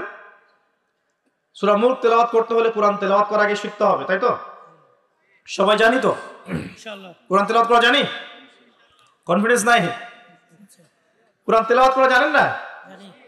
আল্লাহ সবাইকে তৌফিক দেখ। আজকের মাহফিল সার্থক হবে যদি একটা ওয়াদা করে বাসায় যান, এই ওয়াদাটা পূরণ করতে পারেন, আজকের এই মাহফিল সফল করবেন ইনশাআল্লাহ। আগামী মার্চ মাসের মনে হয় 20 থেকে 20-25 তারিখের দিক থেকে সম্ভবত রমজান শুরু হবে, ঠিক আছে? এটা কি মাস চলছে? ডিসেম্বর, জানুয়ারি, ফেব্রুয়ারি, মার্চ, 2 মাস বাকি আছে, 2-3 মাস বাকি আছে। এই 3 মাস সময়ের মধ্যে এই মাহফিলে উপস্থিত প্রত্যেক যুবক যুবতী বিশুদ্ধ করে কোরআন তেলাওয়াত করা শিখবেন, ওয়াদা করেন, আল্লাহর কাছে ওয়াদা করেন, শিখবেন ইনশাআল্লাহ। ইনশাআল্লাহ। শয়তান 3টা ধোঁকা দিবে। কয়টা ধোঁকা? হাত নামান। শয়তান 3টা ধোঁকা দিবে, এটা সবাইকে দেয়, আপনাকেও দিবে। 1 নাম্বার ধোঁকা, বৈজ্ঞানিক পদ্ধতি পড়েছি, হুজুরের কাছে পড়েছি, হ্যাঁ, তারাবির নামাজের আগে পরে পড়েছি, রমজানে পড়েছি, আমার জানার দরকার নেই, আমি অনেক জানি। এটা শয়তানের একটা ধোঁকা। ভালো করে পড়াশোনা করলে বুঝবেন যে আপনি কিছুই জানেন না এখনো। দ্বিতীয় ধোঁকা হচ্ছে, আপনাকে শয়তান ধোঁকা দিবে, আমার অনেক বয়স হয়ে গেছে, আমি আর পারবো না। এই ধোঁকা দেয় নাই ভাই? আমার অনেক বয়স হয়ে গেছে, আমি আর পারবো না, আমার জিহ্বায় আসে না। জিহ্বায় না আসলেও পড়তে হবে, তাহলে আপনি ডাবল নেকি পাবেন ইনশাআল্লাহ। জিহ্বায় না আসলেও যারা পড়ে, হাদিসে আসছে, মানে আটকে যায়, তারপরেও ওয়াহু আলাইহি শাক্কুন, এটা তার উপর কঠিন হয়, তারপরেও সে চেষ্টা করে, ফালাহু আজরান, তার জন্য ডাবল পুরস্কার, ডাবল নেকি হবে ইনশাআল্লাহ। আরেকটা শয়তান ধোঁকা দিবে, এটা তোমাদেরকে দিবে, ইয়াংদেরকে, সেটা হলো অনেক সময় পড়ে আছে, এত তাড়াহুড়ার কিছু নাই, পরে শিখে নিব। এই ধোঁকা দেয় নাই? এই ধোঁকা দিয়ে দিই তো বয়স হয়ে গেল 25-30, এখনো 30টা কোরআনের আয়াত তুমি বলতে পারছো না। 30টা কোরআনের আয়াত যে তুমি জানো না, এটা তো ওই ধোঁকারই ফসল। তোমার আব্বা আম্মাকে আগে ধোঁকা দিয়েছে শয়তান, যে বাচ্চাটাকে আগে বড় করি, স্কুল কলেজ বিশ্ববিদ্যালয়টা শেষ হোক, তারপরে দেখা যাবে। ওই করতে করতে ছেলের বয়স হয়ে গেছে 25-30, এখনো ওযুর মাসআলা জানে না, নামাজের মাসআলাগুলো জানে না, ফরজ ওয়াজিব সুন্নত মুস্তাহাব বোঝে না, আর ইসলামের গভীর জ্ঞান তো অনেক দূরের কথা। কোরআন, হাদিস, আকীদা, উসুল, ফিকহ, এগুলো তো অনেক পরের কথা। এখন সে দিন শেখার জন্য একটাই মাধ্যম সামনে পায়, ফেসবুক, ইউটিউব, ফেসবুক, ইউটিউব, বাস, দ্যাটস অল। আর ফেসবুক, ইউটিউব মানে কি? ঢুকবে, দেখবে অমুক যা বললো তমুকের বিরুদ্ধে, আর তমুক যা বললো অমুকের বিরুদ্ধে, এইগুলোই দেখবে। এখানে শেখার তো তেমন কিছু নাই, আপনি তো এখানে সমালোচনা শিখবেন খালি। এখানে শিখবেন কিভাবে ওয়াজ মাহফিলে উঠে কাউকে তুচ্ছ তাচ্ছিল্য করতে হয়। আপনি শিখছেন এখানে কিভাবে একজন আরেকজনকে গালি দিচ্ছে, কিভাবে একদল আরেক দলকে গালি দিচ্ছে, কিভাবে এ তার বিরুদ্ধে বলছে, ও তার বিরুদ্ধে, এটা তো শিখছেন আপনি। তাহলে সঠিক শিক্ষা পাবেন কোথায়? এখানে ঈমান রিচার্জ করবেন, সঠিক শিক্ষাটা পাবেন কোথায়? আপনাকে তো আলেম ওলামার কাছে সোহবতে যেতে হবে তো, এবং সিলেবাস ভিত্তিক পড়াশোনা করতে হবে তো, না হলে শুধু এই ইন্টারনেটে ঢুকলে আপনি বিভ্রান্ত হয়ে যাবেন। ইন্টারনেট একটা ফিতনার জায়গা এখন। এটাকে মাধ্যম বানাতে পারেন আপনি, আপনি সহযোগী মাধ্যম বানাতে পারেন, কিন্তু একমাত্র মাধ্যম বানালেই সমস্যা আছে, আপনি শেষ, তখন সমস্যা হয়ে যাবে আপনার। এই কথাগুলো আমাদের বাস্তব জীবনের উপলব্ধি থেকে বলছি, ইনশাআল্লাহ আপনার জীবনে ফায়দা দিবে ইনশাআল্লাহ। প্রিয় যুবক ভাইরা, এই 3টা ধোঁকা থেকে বেঁচে থাকবেন। রাত্রেবেলা কি তেলাওয়াত করবেন তাহলে? কোন সূরা? সূরা মুলক। আচ্ছা, ফজিলত কি কি ফজিলত? ইনশাআল্লাহ আপনাকে আল্লাহ রাব্বুল আলামিন এই সূরা তেলাওয়াতের বরকতে, এর ওসিলা ইনশাআল্লাহ কবরের আযাব থেকে বাঁচাবেন ইনশাআল্লাহ তাআলা। কবরের আযাব সত্য না মিথ্যা? সত্য। চোখে দেখা যায়? না। কোন পরীক্ষাগারে প্রমাণ করা যায়? তাহলে পশ্চিমারা যে বলে যে পরীক্ষা নিরীক্ষা পর্যবেক্ষণ ছাড়া কোনো জ্ঞান নেওয়া যাবে না, তাহলে কি হবে? এই যে শিক্ষা ব্যবস্থা দাঁড়িয়ে আছে এখনকার এই দর্শনের উপরে, পরীক্ষা নিরীক্ষা পর্যবেক্ষণ চাক্ষুষ না দেখা পর্যন্ত কিচ্ছু বিশ্বাস করি না। যদি বিশ্বাস করেন তখন আপনাকে বলবে ধর্মান্ধ এই ব্যক্তি। কি বলবে? কথা বোঝেন না আমার? হ্যাঁ, ওদের ফিলোসফি অফ এডুকেশন, মানে আমরা বলি এটাকে এপিস্টিমোলজি, আমাদের ফিলোসফিতে বলতো এপিস্টিমোলজি, মানে জ্ঞান তত্ত্ব। এই শব্দের অর্থ হচ্ছে কি? জ্ঞান তত্ত্ব। ওদের জ্ঞান তত্ত্ব হচ্ছে যে যেটা ভিজুয়াল না, আমরা যা দেখি না, এবং যেটা স্পর্শ করা যায় না, ইন্দ্রিয় দিয়ে উপলব্ধি করা যায় না, মানে স্পর্শ করে বোঝা যায় না, গন্ধ নিয়ে বোঝা যায় না, তারপরে কঠিন তরল না বায়বীয় পরীক্ষা করা যায় না, পরীক্ষা নিরীক্ষা পর্যবেক্ষণের মাধ্যমে সিদ্ধান্তে আসা যায় না, এটাকে জ্ঞান বলে না ওদের মতে। যদি এটাকে এই সিঁড়িগুলো উত্তরানো যায় তখন সেটা জ্ঞান, ওদের দর্শন এটা। তাহলে এখন কবর আযাবটাকে আপনি কি করবেন? এখন কবর আযাব নাই, তাহলে এখন তো আপনাকে আল্লাহ পাকের কথায় বিশ্বাস করতে হচ্ছে না, গায়েবে বিশ্বাস করতে হচ্ছে। তাহলে এখন আপনি যখন গায়েবে বিশ্বাস করতে যাবেন, ওরাই আপনাকে তোকমা দিয়ে দিবে তো ধর্মান্ধ, এবং ওয়ার্ল্ড আপনাকে আক্রমণ করবে তখন। যেমন মুসলিমদেরকে এখন আক্রমণ করছে না এগুলো দিয়ে, এগুলো এমনি এমনি আসে নাই, এটা পরিকল্পিত। আপনার ভিত্তিটাকে নড়িয়ে দিবে। তাই তো, আসলেই তো আল্লাহকে তো দেখি না, ফেরেশতা তো দেখি না, জিন জাতিকে তো দেখি নাই, আত্মা তো দেখি না, কবর আযাব তো দেখি না, কেন বিশ্বাস করবো তাহলে? এই জন্য দেখবেন একটা প্রজন্ম তৈরি হয়েছে এখন, ওরা বলে যে আমি তো আল্লাহ কোরআন এগুলো তো খুব একটা বিশ্বাস করি না, কারণ আমি তো দেখি না। নাউযুবিল্লাহ। আছে না এমন লোকজন আশপাশে আপনার? এদের সংখ্যা বাড়ছে না কমছে? দিন দিন বাড়ছে। হয়তো আপনার কাছে মনে হচ্ছে যে এদের সংখ্যা হয়তো বেশি না, কিন্তু দিন দিন বাড়ছে। একটা তথ্য দিয়ে যায় আপনাদেরকে এখানে, শোনেন। বিগত 100 বছরে, কত বছরে? বিগত 100 বছরে বিশ্বের 3টা দর্শন খুব চলেছে। কয়টা দর্শন? 3টা। একটা হচ্ছে এলিমিনেশন, ওরা বলে কি? এলিমিনেশন মানে কনসেপ্ট অফ গড, মানে আল্লাহর বিশ্বাসটাকে সরিয়ে দেয়া, এটাকে এলিমিনেট করা। দেখবেন পশ্চিমারা সহ এই উন্নত সভ্যতা, সো কল্ড উন্নত সভ্যতারে কিন্তু আল্লাহ বিশ্বাস করে না, তারা নাস্তিকতার আদর্শ ছড়িয়ে দিচ্ছে, কিন্তু তারা বিজ্ঞানে বিশ্বাস করে, আল্লাহ বিশ্বাস করে না। কিন্তু হ্যাঁ, বিজ্ঞান যদি বলে কবরের আযাব বলে কিছু আছে, ওরা বিশ্বাস করবে, অবশ্যই বিশ্বাস করবে। কিন্তু আল্লাহ যদি বলেন কবরের শাস্তি আছে, তারা বিশ্বাস করবে না। আমার কথা বোঝাতে পারছি? আচ্ছা, এটা একটা। 2 নম্বর হচ্ছে ম্যাটেরিয়ালিজম, মানে বস্তুবাদিতা, মানে মানুষকে দুনিয়া, খাও দাও ফুর্তি করো, ব্যাংক ব্যালেন্স, টাকা পয়সা, জমি জমা, স্ট্যাটাস, এইটুকুর মধ্যে সীমাবদ্ধ করেছে। চিন্তাগুলোকে এর মধ্যে সীমাবদ্ধ করেছে। পরকালের জীবন, ওইখানে জবাবদিহিতা, আল্লাহর সামনে দাঁড়ানো, এগুলো বাতিল, এগুলো পড়ে। মানুষকে দুনিয়ার দিকে ফোকাস করেছে। দেখেন না এখন ফ্লাইওভারে দাঁড়াবেন, দেখবেন মানুষ ছুটছে, সারাদিন ছুটছে। কিসের পিছনে? পরকাল, দুনিয়ার পিছনে। অল্প কিছু মানুষ আছে যারা একটু ধর্মান্ধ টাইপের নাকি, তারা ছোটে ধর্মের দিকে। আরেকটা আছে 3 নাম্বার, এটা হলো চ্যালেঞ্জ এগেইনস্ট রিলিজন, মানে ধর্মের বিরুদ্ধে চ্যালেঞ্জ উত্থাপন করা, যে ধর্মের এটা কেন, ধর্মের ওইটা কেন, হ্যাঁ মুসলিমদের মধ্যে পর্দা কেন, চুরি করলে চোরের হাত কেন কাটতে হবে, বর্বর একটা বিষয়। তারপরে ইসলামে বহু বিবাহ কেন, ঠিক আছে, তারপরে বিয়ের এক্স্যাক্ট কোনো বয়স নাই কেন, মানে এই যে কনসেপ্ট থ্রো করছে না, এগুলো চ্যালেঞ্জ, রিলিজিয়নকে চ্যালেঞ্জ করা, এই দর্শনটা ছড়িয়ে দেওয়া হয়েছে বিগত 100 বছরে।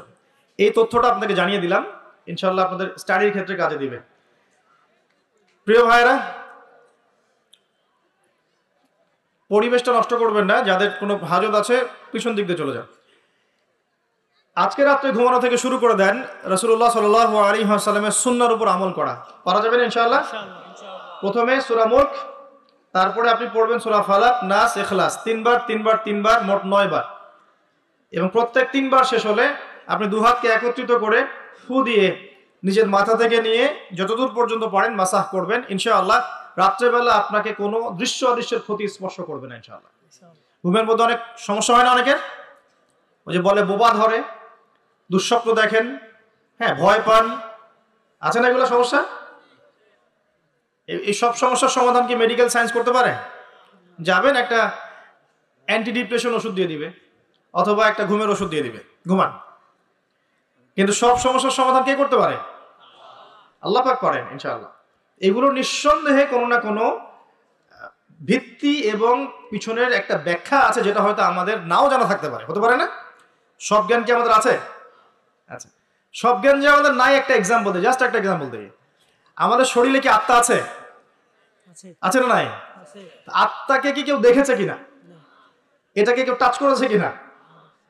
তা আত্মা কঠিন, তরল না বায়বীয় কোনো জ্ঞান কারো আছে কিনা? এখন একজন মানুষ মৃত, একজন মানুষ জীবিত, উভয়ের মাঝখানে পার্থক্যটাই তো হচ্ছে আত্মা। একজন মানুষ মৃত, তার মধ্যে আত্মাটা নাই, আর যে মানুষটা জীবিত তার মধ্যে কি আছে? রূহ বা আত্মা আছে। আল্লাহ পাক এই সম্পর্কে কি বলছেন? আল্লাহ বলছেন সূরা বনী ইসরাঈলে, ইয়াসআলুনাকা আনির রূহ, হে নবী তারা তোমাকে রূহ বা আত্মা সম্পর্কে জিজ্ঞেস করে। কুলির রূহু মিন আমরি রব্বি, তুমি বলে দাও হে নবী, রূহ হচ্ছে তোমার রবের একটা আদেশ মাত্র। কি একটা আদেশ? আদেশে এসেছে, আদেশে চলে যাবে, কোনো কারণ লাগে নাকি? আমরা কারণ ব্যাখ্যা করতে চাই, এটাকে বলে কার্যকারণ তত্ত্ব। প্রত্যেকটা কাজের পিছনে একটা কারণ ব্যাখ্যা করি। হ্যাঁ, এটা কেন হলো এই কারণে, এটা কেন হলো এই কারণে, এটাকে বলে কার্যকারণ তত্ত্ব। আল্লাহ পাকের হুকুমে মানুষ যে মারা যাচ্ছে, এর পিছনে কোনো কারণ লাগে নাকি?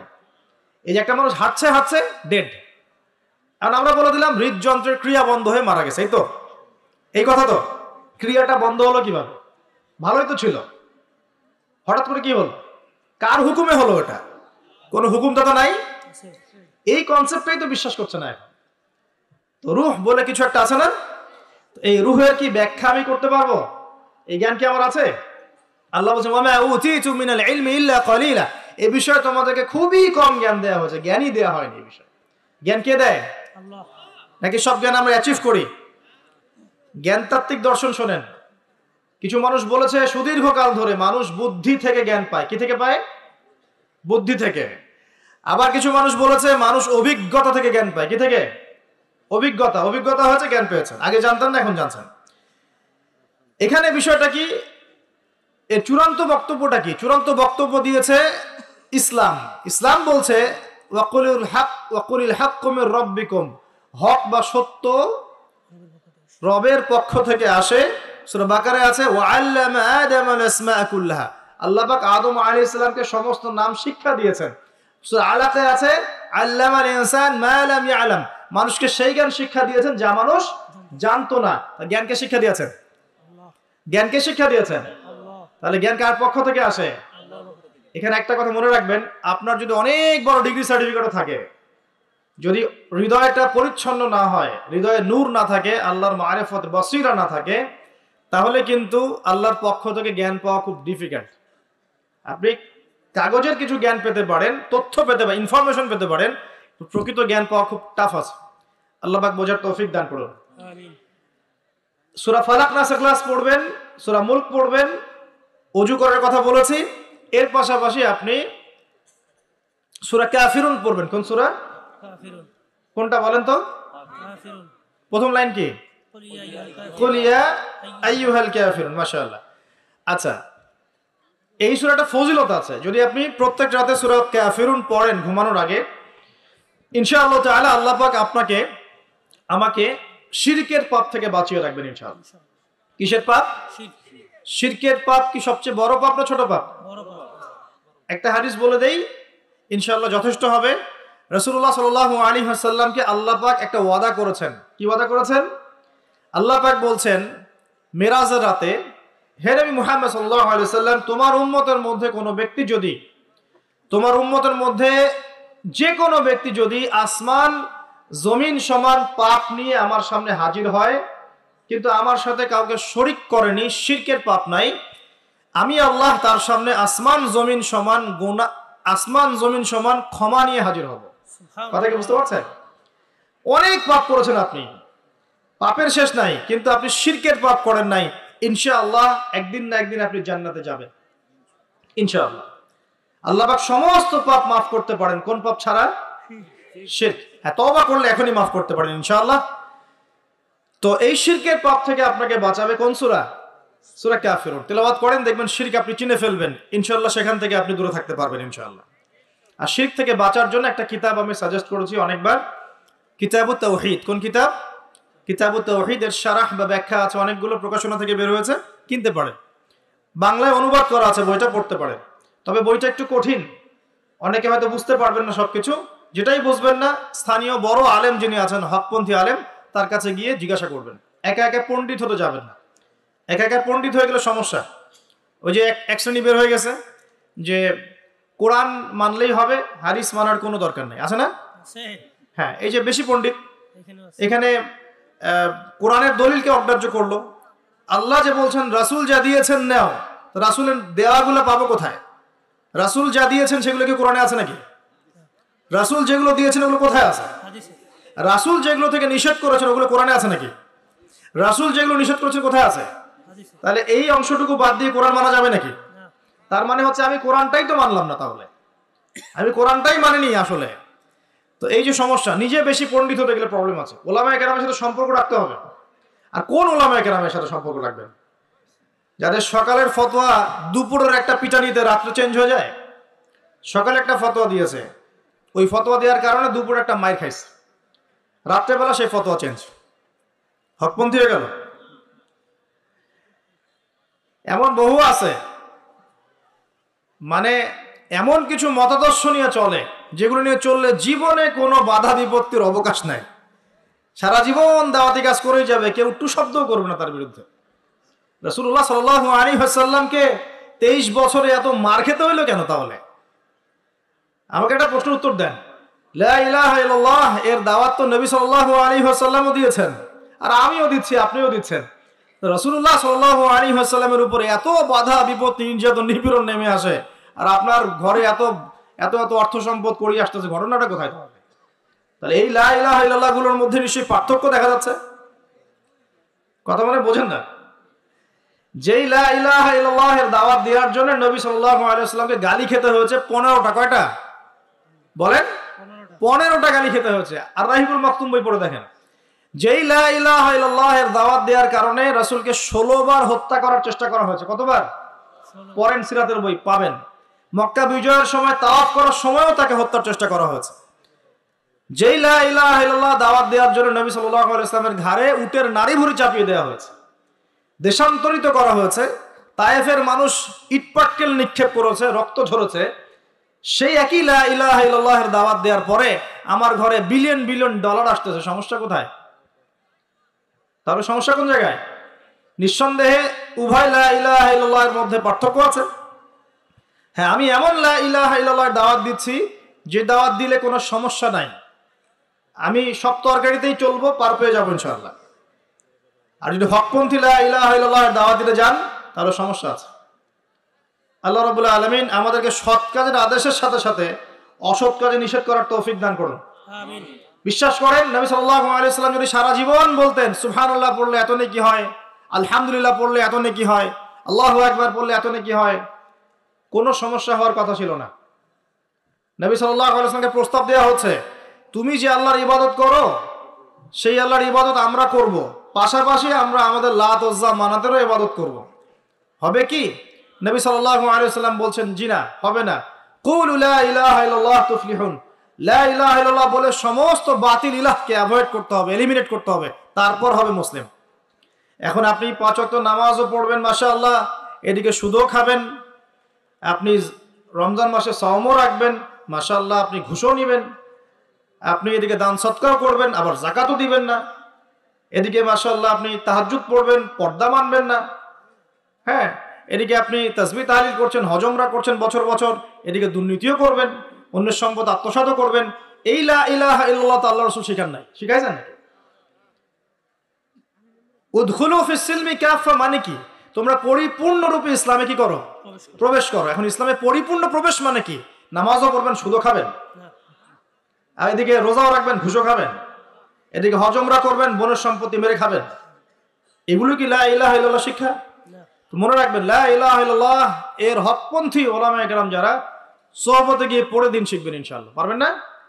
এটা চেনার জন্য আপনাকে এত কষ্ট করতে হবে না, এত কষ্টের প্রয়োজন নাই। খালি দেখবেন যে কাদের দাওয়াতে বাধা বিপত্তি নেমে আসে আর কাদের আসে না। এতটুকু চোখ কান খোলা রাখলেই বুঝতে পারবেন ইনশাআল্লাহ আযজা ওয়া জাল্লা। এই জন্য একজন মজলুম বলেছিলেন যে তাকে মৃত্যুর সময় বলা হচ্ছে কালিমা পড়েন। কি পড়েন? কালিমা পড়েন। সে বলছে যে আমাকে কোন কালিমা পড়তে বলছে? যে কালিমা তোমরা পড়ছো সেই কালিমা পড়ার পর তোমাদের রুটি রুজির ব্যবস্থা হচ্ছে, আর আমি যে কালিমাটা পড়েছি এই কালিমার জন্য তুমি এসেছো আমার গলায় আজকে ফাঁসির কাষ্ট ঝোলা। এই হচ্ছে অবস্থা। প্রিয় ভাইরা, দুনিয়ার জীবনটা চূড়ান্ত নয়।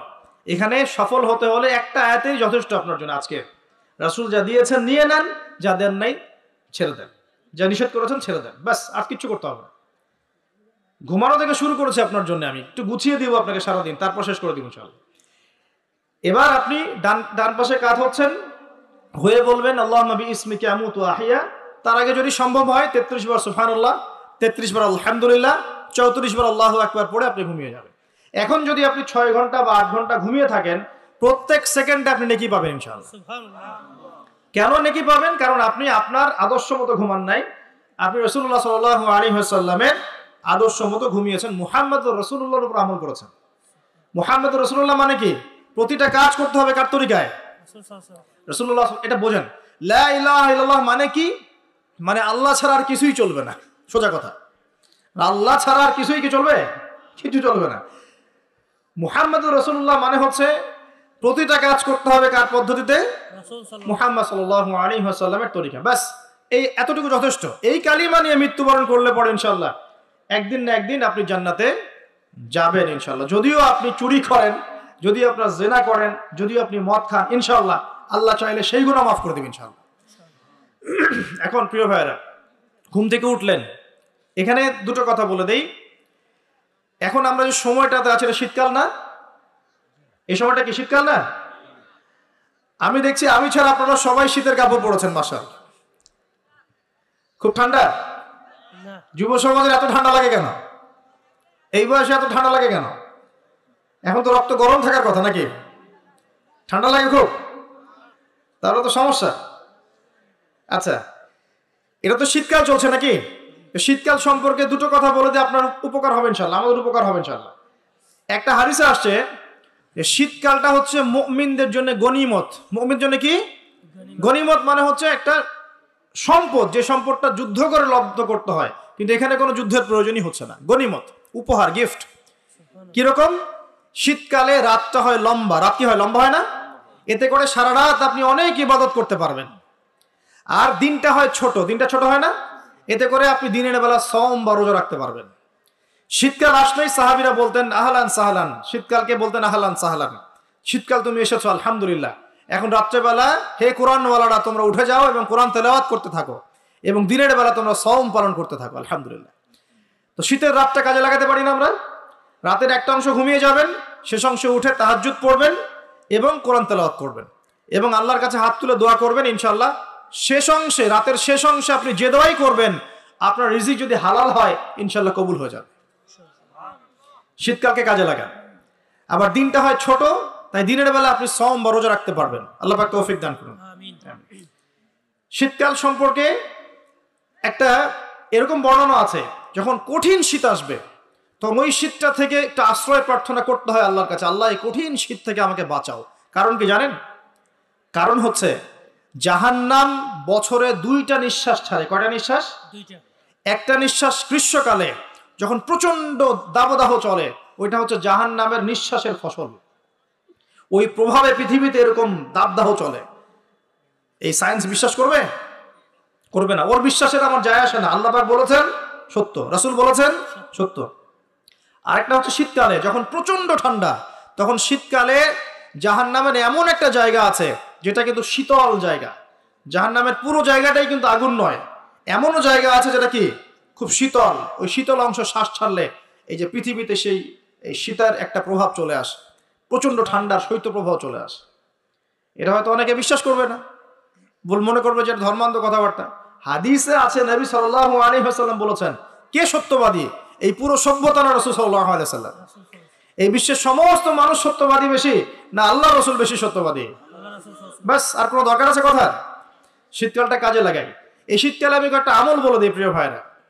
শীতকালে নবী সাল্লাল্লাহু আলাইহি ওয়াসাল্লাম এই যে তাহাজ্জুদ পড়তে উৎসাহিত করেছেন, সওম রাখতে উৎসাহিত করেছেন, এবং সাহাবীরা কোরআন তেলাওয়াত করতে উৎসাহিত করেছেন। একটা হাদিসে আছে তিনটা কাজ মানুষের গোনার একটা বড় বড় অংশকে মিটিয়ে দিবে। এক নাম্বার কাজ হচ্ছে সংকটকালীন অবস্থায় দান, মানে আপনার দান করার এখন সামর্থ্য খুব কম, টাকা পয়সার টানা হেঁচড়া আছে, এখন আপনি দান করছেন, এই দানের বিনিময়ে আল্লাহ পাক গুনাহ আপনার মাফ করে দিবেন ইনশাআল্লাহ। দুই নাম্বারটা হচ্ছে যে কঠিন গরম পড়েছে, এই গরমের দিনে আপনি রোজা রেখেছেন, তৃষ্ণার্ত থেকেছেন, এই গরমে রোজা রাখার কারণে আপনার গুনাহ মাফ হয়ে যাবে ইনশাআল্লাহ। আরেকটা কাজ হচ্ছে প্রচন্ড শীতকাল, এই যে এখন শীতকাল পড়ছে, এই শীতকালে আপনি ঠান্ডা পানিতে ওযু করছেন কষ্ট করে, এই ওযুর বদৌলতে আপনার গুনাহগুলো মাফ হয়ে যাবে ইনশাআল্লাহ। এই তিনটা কাজ শীতকালে পাওয়া যাচ্ছে না? তিন নম্বর কাজটা শীতকালে পাওয়া যাচ্ছে না, যে শীতের সময় পূর্ণাঙ্গ রূপে ওযু করলে আপনার গুনাহগুলো মাফ হয়ে যাবে ইনশাআল্লাহ। তো শীতকালে মাশাআল্লাহ আমাদের ওয়াজ মাহফিলগুলো হবে, ওয়াজ মাহফিলগুলোতে অ্যাটেন্ড করবেন, ঈমান রিচার্জ করবেন, রাতের বেলা তাহাজ্জুদ পড়বেন ইনশাআল্লাহ, তাড়াতাড়ি ঘুমিয়ে যাবেন যাতে করে শেষ রাতে আপনি উঠতে পারেন। রাতটা লম্বা হবে, একটা অংশে কোরআন তেলাওয়াত করবেন, একটা অংশে দোয়া করবেন ইনশাআল্লাহ তাআলা। আল্লাহ পাক দুনিয়া আখিরাতের যত হাজত আপনার পূর্ণ করে দিবেন ইনশাআল্লাহ। আর দিনের বেলা সম্ভব হলে সওম রাখবেন। আরেকটা কাজ আমাদের করা উচিত, এটা আমি মাহফিলের মাধ্যমে অ্যানাউন্স করছি, আমাদের উচিত শীতকালে আশপাশে যে দরিদ্র শীতার্থ মানুষগুলো আছে, স্পেশালি গ্রামাঞ্চলে, দেশের উত্তরাঞ্চলে কিন্তু প্রচুর শীত পড়ে, এরকম বিভিন্ন অঞ্চলে কিন্তু প্রচুর শীতার্থ মানুষ আছেন। এই শীতার্থ মানুষদের জন্য সামর্থ্যবানদের উচিত হবে শীত বস্ত্রের ব্যবস্থা করা, কম্বল হোক, অন্যান্য গরম কাপড় হোক, এগুলোর ব্যবস্থা করে বিভিন্ন ফাউন্ডেশন বা সংগঠন বা পলিটিক্যাল অ্যাসোসিয়েশন বা মসজিদ মাদ্রাসা এগুলোর উদ্যোগে এই শীত বস্ত্রগুলো মানুষের মাঝে বিতরণ করার চেষ্টা করতে হবে ইনশাআল্লাহ তাআলা। পারা যাবে না ইনশাআল্লাহ? আমরাও নিয়াত করছি ইনশাআল্লাহ এই শীতে আমরা পুরো বাংলাদেশ ব্যাপী আমাদের সামর্থ্য অনুযায়ী মানুষের সাদাকাগুলোকে কালেক্ট করে আমরা শীত বস্ত্র বিতরণ করবো ইনশাআল্লাহ তাআলা। এবং আমরা রিকোয়েস্ট করবো আপনাদের দানের হাতটাকে প্রশস্ত করতে। তবে মনে রাখবেন, কখনো যদি দেখেন যে আমার নামে বা আমাদের ফেসবুক আইডি ইউজ করে, পোস্টকে ইউজ করে কেউ দান সদকা চাচ্ছে, এনশিওর না হওয়া পর্যন্ত কেউ দান করবেন না। এরকম প্রচুর প্রতারক ফ্রড বের হয়েছে যারা আমাদের নাম ইউজ করে কিন্তু মানুষের কাছে টাকা পয়সা চাওয়ার চেষ্টা করছে। আমি কখনো মানুষের সামনে এভাবে কোনো প্রজেক্টের জন্য টাকা পয়সা চাই না। যদি চাই এইভাবে জনসমক্ষে এসে বলবো যে এই প্রজেক্টের জন্য চাচ্ছি। এখন যেটা বললাম, ইনশাআল্লাহ শীতকালে আমরা শীত বস্ত্র বিতরণ করব, যার যার সামর্থ্য আছে আমাদের অফিসিয়াল পেজে আমাদের সব নাম্বারগুলো, অ্যাকাউন্ট নাম্বারগুলো দেওয়া হবে, সেখানে আপনারা পাঠাবেন, আমরা বিতরণ করবো ইনশাআল্লাহ। এবং সেটা সম্পূর্ণ আমার নিজের তত্ত্বাবধানে চলবে ইনশাআল্লাহ তাআলা। এখন এই কাজগুলো শুধু আমরা করব না, আপনারাও করবেন, বিভিন্ন সংগঠন থেকে করবেন, আপনাদের মসজিদ থেকে করবেন, মাদ্রাসা থেকে করবেন, পলিটিক্যাল অ্যাসোসিয়েশন থেকে করবেন, ধর্মীয় সংগঠনগুলো থেকে করবেন। এতে করে কি হবে জানেন? নবী সাল্লাল্লাহু আলাইহি ওয়াসাল্লাম বলেছেন, আপনি যদি কোনো বান্দা যদি অন্য মুসলিম ভাইয়ের কোনো হাজত প্রয়োজন পূরণ করে দেয়, আল্লাহ রাব্বুল আলামিন কিয়ামতের মাঠে তার হাজত পূরণ করে দিবেন ইনশাআল্লাহ। অন্য বর্ণনায় আছে দুনিয়া এবং আখিরাতে আল্লাহ পাক তার হাজত পূরণ করে দিবেন ইনশাআল্লাহ। একটা হাদিসে এসেছে, একজন বান্দা যতক্ষণ মুসলিম ভাইয়ের প্রয়োজন পূরণ করে, আল্লাহ রাব্বুল আলামিন ততক্ষণ পর্যন্ত তার প্রয়োজন পূরণ করে থাকেন। অতএব অন্যের মুখে হাসি ফোটানোর নিমিত্তে এই শীতার্থ মানুষগুলোর পাশে আমাদের দাঁড়ানো উচিত। আল্লাহ পাক আমাদেরকে তৌফিক এনায়েত করুন। শীতকালে এই কাজগুলো করবেন। আর শীতকালে কিন্তু কিছু কিছু নোংরামি কাজ হয়, এই কাজগুলোও বর্জন করতে হবে। পারবেন না ইনশাআল্লাহ? এক নম্বর নোংরামিটা হচ্ছে, শীতকালে দেখবেন এমন কিছু অনুষ্ঠানের আয়োজন করা হয় যেগুলোতে অপসংস্কৃতির বাদ্যযন্ত্র বাজতে থাকে। খেয়াল, স্পেশালি দেখবেন গ্রামে গঞ্জে কিছু কিছু পিকনিক আয়োজন করে, এগুলোতে দেখবেন এমন গান বাজনা বাজায়, ডিজে গান বাজায় যে মানুষের সারা রাত ঘুম হারাম হয়ে গেছে। হয় না এরকম? এরকম হয়। ঐতিহ্য রক্ষা করতে সমস্যা নাই। শীতকালে আমাদের এখানে পিঠার উৎসব হতো না, তারপরে আমাদের এই যে একটা নবান্ন উৎসব হতো না, একটা দেশীয় লোকজ ঐতিহ্য থাকে, সেগুলো পালন করতে সমস্যা নেই যতক্ষণ পর্যন্ত সেগুলোর মধ্যে কোনো শিরক বেদাত বা হারাম না ঢুকছে, এগুলো পালন করতে সমস্যা নেই। কিন্তু আপনি পিকনিক করবেন, এখানে দেদারসে মিউজিক প্লে করবেন, ডিজে বাজাবেন, মানুষের ঘুম নষ্ট করবেন, হারাম করবেন, এটা কি ইসলাম জায়েজ করেছে নাকি? এই কাজগুলো শীতে বেশি হয়, সতর্ক থাকবেন। শীতে আবার দেখি আমরা অনেকেই কি করি, ব্যাডমিন্টন খেলেন, তাই না? সরকারি লাইন থেকে একদম মাশাআল্লাহ ইলেকট্রিক লাইন নিয়ে, যদি খেলতে হয় নিজের বাড়ির লাইন থেকে খেলবেন, নিজের বাসা থেকে লাইন নিয়ে খেলবেন। খেলেন, আমি উৎসাহিত করছি, কারণ এটা আপনার ফিজিক্যাল স্ট্যামিনার বাড়াবে, অ্যাটলিস্ট আপনার শরীর চর্চা হবে, ঠিক আছে? আপনার শরীর চর্চার দরকার আছে। এই কাজগুলো মোবাইলের সামনে বসে বসে সময় নষ্ট করার চেয়ে অনেক ভালো আছে, ঠিক আছে? কিন্তু আপনি চুরি করে লাইন নেবেন না কারো কাছ থেকে। তারপর শীতকালে দেখবেন কি হয়, বেশি বেশি মাদকের আসর বসে শীতকালে। ঠান্ডা তো, শীতকালে বেশি বেশি মাদক দ্রব্যের আসর বসে, খেয়াল করে দেখেন। এগুলো থেকে আমাদের যুব সমাজকে বাঁচাতে হবে। শীতকালে জেনা বেড়ে যায়, কিন্তু শীতকালে দেখবেন জেনা বেড়ে যায়, এটা একটা অ্যাডাল্ট ওয়ার্ড, কিন্তু আপনি বুঝবেন শীতকালে এগুলো বেড়ে যায়। আল্লাহ পাক এই যুব সমাজকে জেনা থেকে বাঁচিয়ে রাখুন। শীতকালে দেখবেন কনসার্ট বাড়ে, কিছু কনসার্ট বাড়ে না, মিউজিক্যাল কনসার্ট বাড়ে, দেখবেন মানুষ স্টেজে উঠে একদম কি লাফালাফি শুরু করে, কি মিউজিকগুলো প্লে করে, মানুষকে উন্মাদনার মধ্যে রেখে দেয়, এবং হাজারে না লক্ষ লক্ষ যুবক সেই কনসার্টগুলোতে যায়। এগুলো থেকে বেঁচে থাকবেন, বরং প্রয়োজনে ওয়াজ মাহফিলগুলোতে এসে ইমানকে রিচার্জ করেন। আল্লাহ পাক তৌফিক এনায়েত করুন, আমিন। তো আমরা শীতকালটাকে মূল্যায়ন করি, হায়াতটাকে মূল্যায়ন করি, ইনশাআল্লাহ তাআলা এই শীত আমাদের জীবনে বরকত নিয়ে আসবে ইনশাআল্লাহ। এবং আল্লাহ রাব্বুল আলামিন এর ওসিলে আমাদের গুনাহগুলো মাফ করবেন, বেশি বেশি নেক আমলের তৌফিক দিবেন, যাতে করে পরকালটা সুন্দর হয় ইনশাআল্লাহ। আল্লাহ রাব্বুল আলামিন সবাইকে তৌফিক এনায়েত করুন, আমিন। প্রিয় ভাইরা, এভাবে আপনি রাতটা পার করলেন, দিনের বেলা এবার সকালে ঘুম থেকে উঠলেন, উঠে আপনি কি করবেন? নিজের মন গড়া পদ্ধতিতে উঠে বাথরুমে চলে যাবেন, নাকি একটু দোয়া কালাম পড়বেন? উঠে দোয়া পড়বেন, আলহামদুলিল্লাহিল্লাযী আহইয়ানা বা'দা মা আমাতানা ওয়া ইলাইহি। গিয়ে আগে কোন পা ঢুকাবেন, ডান পা না বাম পা? আগে বাম পা। বিসমিল্লাহ বলে ঢুকিয়ে আল্লাহুম্মা ইন্নী আউযু বিকা মিনাল খুবসি ওয়াল খাবাইস ইস্তেনজা করেন। যতক্ষণ ইস্তেনজা করছেন আপনি ইবাদতের মধ্যে আছেন ইনশাআল্লাহ। এবার বের হলেন গুফরানাকা বলে, বের ওযু করবেন, প্রথমে বিসমিল্লাহ। ওযু ধীর স্থির ভাবে করবেন, আরো যে বললাম খুব বেশি পানি ইউজ করার দরকার নাই, পানির স্পিডটা কম রাখবেন, পানি অপচয় করবেন না। দেখেন, ওযু যদি বিশুদ্ধ না হয় নামাজ কি বিশুদ্ধ হবে? ওযুতে যদি আপনি এক বালতি পানি শেষ করেন তাহলে তো হলো না কিছু।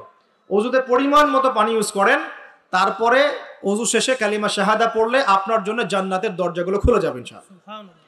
এবার মেসওয়াক করলেন, ওযু শেষে, ওযুতেও মেসওয়াক করতে পারেন, শেষেও করতে পারেন। এবার আপনি পায়ে হেঁটে হেঁটে নামাজে যাচ্ছেন, নামাজে যাওয়ার সময় বাসা থেকে বের হবেন, এমনি এমনি বের হবেন না দোয়া পড়বেন? কোন দোয়া পড়বেন? বিসমিল্লাহি তাওয়াক্কালতু আলাল্লাহি ওয়ালা হাওলা ওয়ালা কুওয়াতা ইল্লা বিল্লাহ। বাস, বের হওয়ার সাথে সাথেই একজন ফেরেশতা আপনার সাথে চলে আসবে ইনশাআল্লাহ, শয়তান দূরে চলে যাবে। এবার পায়ে হেঁটে হেঁটে আপনি মসজিদ যাচ্ছেন, প্রত্যেক পদক্ষেপে হাঁটছেন, একটা করে পা ফেলছেন, একটা গুনাহ মাফ, একটা করে পা ফেলছেন, একটা নেকি লেখা হচ্ছে। আর কি চাই বলেন? আল্লাহ পাক রহমত দিচ্ছেন, মর্যাদা বাড়াচ্ছেন। এই সময় একটা দোয়া পড়তে পারেন, আমি শিখিয়ে দিই। এই দোয়াগুলো সব হিসনুল মুসলিম বইয়ের মধ্যে আছে। প্রিয় ভাই, সবগুলো দোয়া মুখস্থ করে ফেলেন। সারা জীবনে কত কিছু মুখস্থ করলেন, আমি ফখর করছি না, কিন্তু আমি বিশ্বাস করেন এই মুহূর্তে যদি বাংলাদেশের সব দোয়ার বইও না থাকে, মুখস্থ একটা পুরা হিসনুল মুসলিম লিখে দিতে পারবো ইনশাআল্লাহ। পুরা বইটা মুখস্থ করে ফেলবেন ইনশাআল্লাহ। পারা যাবে না? যদি ইসলাম তো এমনই, পৃথিবীতে যদি কোনো কোরআনের কপিজ এখন না থাকে, এরকম কপিজ, এরকম লক্ষ লক্ষ হাফেজ, কোটি কোটি হাফেজে কোরআন আছেন, আগামীকাল হওয়ার আগেই, সূর্য ওঠার আগেই কোরআন লেখা শেষ হয়ে যাবে, হবে না? মুখস্থ করে ফেলবেন, সবকিছু অ্যাপসে নির্ভর হবেন না, বইয়ে নির্ভর হবেন না, নিজের জেহেনে নিয়ে নেবেন ইনশাআল্লাহ। এরপরে আপনি চলার পথে পড়বেন, আল্লাহুম্মা ইজআল ফি কলবি নূরা ওয়া ফি লিসানি নূরা ওয়া ফি সামঈ নূরা ওয়া ফি বাসারি নূরা ওয়া আন ইয়ামিনি নূরান ওয়া আন শিমালি নূরান ওয়া মিন ফাওকি নূরা ওয়া মিন তাহতি নূরা আল্লাহুম্মা ইজআল ফি নাফসি নূরা। এই দোয়াটা পড়তে পারেন। এতে করে আল্লাহ পাক আপনাকে নূর দিবে। কি দিবে? নূর বা আলো দিবে ইনশাআল্লাহ। এই নূর আপনার জীবনেও লাগবে, কবরেও লাগবে ইনশাআল্লাহ। এবার নামাজে গেলেন, মসজিদে ঢুকবেন কি এমনি এমনি না দোয়া আছে? ডান পা দিয়ে ঢুকবেন, দোয়া পড়বেন, বিসমিল্লাহ والصلاة والسلام على رسول الله اللهم افتح لي أبواب رحمتك। একটা দোয়া আছে, আউযু বিল্লাহিল আযীম ওয়া বিওয়াজহিল কারীম ওয়া সুলতানিল কদীম মিনাশ শাইতানির রাজীম। এটাও পড়তে পারেন। ব্যাস, এই দোয়া পড়লে শয়তান থেকে আপনি নিরাপদে থাকবেন। নামাজে দাঁড়ালেন, এই যে ফজর পড়বেন, যোহর, আসর, মাগরিব, এশা, 5 ওয়াক্তের নামাজ পড়বো না? প্রত্যেক ওয়াক্তের জন্য একটাই নসিহত, সেটা হলো নামাজের বাহ্যিকতা গুরুত্বপূর্ণ, কিন্তু বাহ্যিকতার চাইতে বেশি গুরুত্বপূর্ণ হচ্ছে নামাজের আধ্যাত্মিকতা, নামাজের হার্ট, মানে মারিফত, ইহসান, খুশু, এগুলো বেশি ইম্পর্টেন্ট। নামাজে মনোযোগ ঠিক থাকছে কিনা খেয়াল রাখতে হবে। মনোযোগ বাড়ানোর বুদ্ধি কি? কয়েকটা টিপস বলে দেই। মনোযোগ বাড়ানোর বুদ্ধি হচ্ছে নামাজে যা বলছি মুখ দিয়ে এগুলোর আরবির অর্থগুলো আপনার জানতে হবে। যদি আপনি অর্থটা জানেন দেখবেন আপনার মনোযোগ অনেক বেড়ে গেছে ইনশাআল্লাহ। অর্থ না জানলে আপনি দাঁড়িয়ে থাকবেন, হাই তুলবেন, হাই, হুজুর তেলাওয়াত করছে আপনি হাই তুলবেন, কারণ অর্থ আপনি বোঝেন না। একটু একটু খেয়াল করেন, একটা এক্সাম্পল খেয়াল করেন। মনে করেন আপনার মা অসুস্থ, নাউজুবিল্লাহ, আপনার বাবা অসুস্থ, আল্লাহ না করুক, বা আপনাদের ছেলে সন্তান মেয়ে সন্তান অসুস্থ। এখন আপনি কোনো উপায় নেই, ডাক্তার বলছে যে খুব সিরিয়াস অবস্থা, হয় না এমন মাঝে মাঝে? আচ্ছা, এখন আপনি সেজদায় পড়ে গেলেন, হাত তুললেন, তুলে আল্লাহকে বলছেন, আল্লাহ আমার বাবা অসুস্থ, আমার মা অসুস্থ, আমার ছেলে বা মেয়েটা অসুস্থ, আল্লাহ তুমি তাকে শেফা দান করো। এই কথাটা বলার সময় আপনার চোখ দিয়ে পানি ঝরে না? ফিলিংস আসে না? এই ফিলিংসটা কেন আসে? কারণ আপনি যা বলছেন আল্লাহকে সেটা আপনি উপলব্ধি করতে পারেন, ফিল করতে পারেন। আর নামাজে কেন মনোযোগ আসে না? কারণ নামাজ আমি যা পড়ছি এটা তো আমি ফিলই করতে পারি না, আমি তো এই ভাষাটাই বুঝি না, অর্থই জানি না, কেমন করে ফিল করবো? এই জন্যই বলি কোরআনের অর্থ জানার দরকার নাই। অর্থগুলো না জানলে তো পরে আপনি মনোযোগ পাবেন না, তো ইহসান পাবেন না। তো এই জন্য নামাজে মনোযোগ বাড়ানোর প্রধান শর্ত হচ্ছে অর্থটা বোঝার চেষ্টা করতে হবে। কি পড়ছি সূরা ফাতিহায়, কি পড়ছি রুকুতে, কি পড়ছি সেজদায়, হ্যাঁ কি পড়ছি আমি তাশাহুদ, দরুদে, দোয়া মাসুরায়, অর্থ জানতে হবে। এবং সেজদায় বেশি বেশি দোয়া করার চেষ্টা করবেন। নামাজ তাড়াহুড়া 3G 4G 5G তে যাবেন না, রিল্যাক্সে নামাজ পড়ি, ইতমিনানের সাথে। জীবনে যত নামাজ পড়েছি, নামাজ সবচেয়ে সেরা নামাজ পড়েছি আমি ব্যক্তিগতভাবে বলছি আমার জীবনে মক্কায় আর মদিনায়। নামাজ পড়লে দেখবেন মনে হবে যে আপনি মানে অন্য একটা জগতে চলে গেছেন। মাশাআল্লাহ, এত চমৎকার তিলাওয়াত, এত খুশু খুজু, বিনয়, নম্রতা, রিল্যাক্স, ধীর স্থির ভাবে 2 রাকাত ফজরের নামাজ পড়াচ্ছে, মাশাআল্লাহ 15 মিনিট 20 মিনিট সময় লাগতেছে। এবং তিলাওয়াত হচ্ছে, চোখ দিয়ে পানি না ঝরে যাবেই না, কারণ আপনি ফিল করবেন এই যে মদিনায় আমি দাঁড়িয়ে নামাজ পড়ছি, এখানেই তো কোরআন নাজিল হয়েছে। এই যে মক্কায় নামাজ পড়ছি, এখানেই কোরআন নাজিল হয়েছে, এই আয়াতগুলো এখানেই নাজিল হয়েছে, ফিল করতে হবে।